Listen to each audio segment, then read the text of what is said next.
Hello, Growing Roots 2 students and caregivers. We're going to talk about how to practice using the home sheet.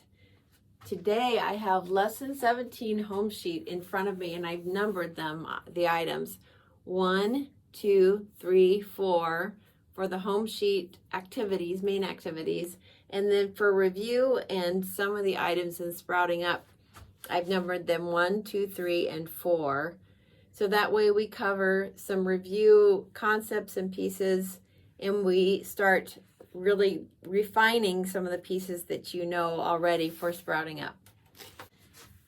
So what I recommend doing is that you just start out the first day that you practice, set a stopwatch to see how long you go for, and that would be good information to build upon. So one idea of practicing is, how to practice everything. It would take a long time to go through everything.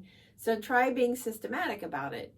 Go in order. So you could take item number 1, which is boil them cabbage down. And then you would pick item number 1 for review.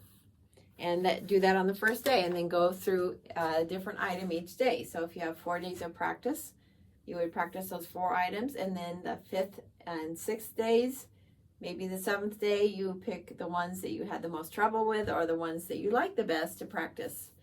And so improve on those, the ones that you like to play. Here's another thought on how to practice the different items. I have 4 slips of paper here, and they each have a number.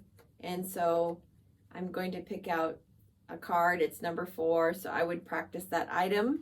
Another way to practice would be to take just one item, and if it's not very long, you would use the dice. You could use the dice to do repetitions on that item. So let's take, for example, boil them cabbage down. I'm going to roll the dice, and it says 4. So play it 4 times. 4 different ways would be fine too. So we're going to say the letter names, and so we'll be doing C sharp, C sharp, C sharp, D, D, C sharp, C sharp, C sharp, B, B, C sharp, C sharp, C sharp, D, D, C sharp, and B, B, B, A.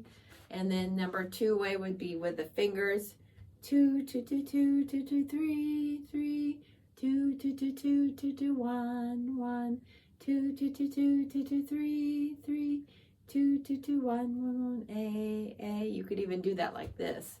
2, 2, 2, 2, 2, 2, 3, 3, 2, 2, 2, 2, 2, 2, 1, 1, 2, 2, 2, 2, 2, 2, 3, 3, 2, 2, 2, 1, 1, 1, A. And then the 4th way would be actually trying to play it. So far we have only done the first part, so you would play. You could count that as 1, and then you could do another time. So that's 4 different ways to play item number 1. Day 2, you could go just in order, or another fun way to practice would be to roll a dice. You could do that for the item number. You could also do it for the number of repetitions. So let's say it's my 2nd day of practice. So I'm just going to roll the dice. And so it says 3. So the item number 2 is the G major scale. So one way to play it through would be to just lay out the scale letters, the letter cards. And then the second way to play it would be to actually,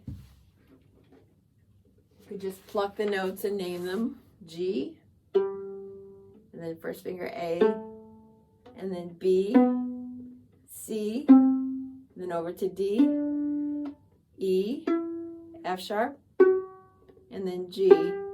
And then you could another way to practice it would be also to try to find the notes, staff cards, and line those up with the letter cards as well.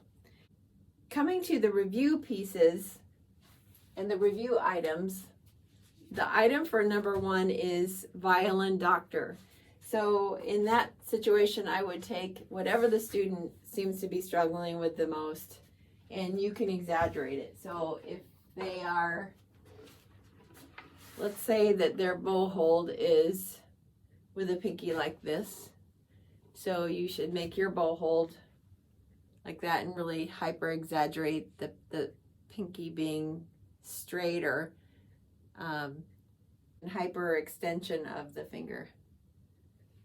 And see if they can tell you what's wrong with it. Sprouting up review. Sprouting up number 3 will include Silly Little Grumpus on the E string with 4th finger, Underwater City with 4th finger, Superhero Rescue in G, Playing by the Seaside in G, Kangaroo in the Pouch, Ape Nap, and Boil 'em Cabbage Down in G. And we haven't learned that one all the way through, so you would have only 6 items. That one you could also roll the dice.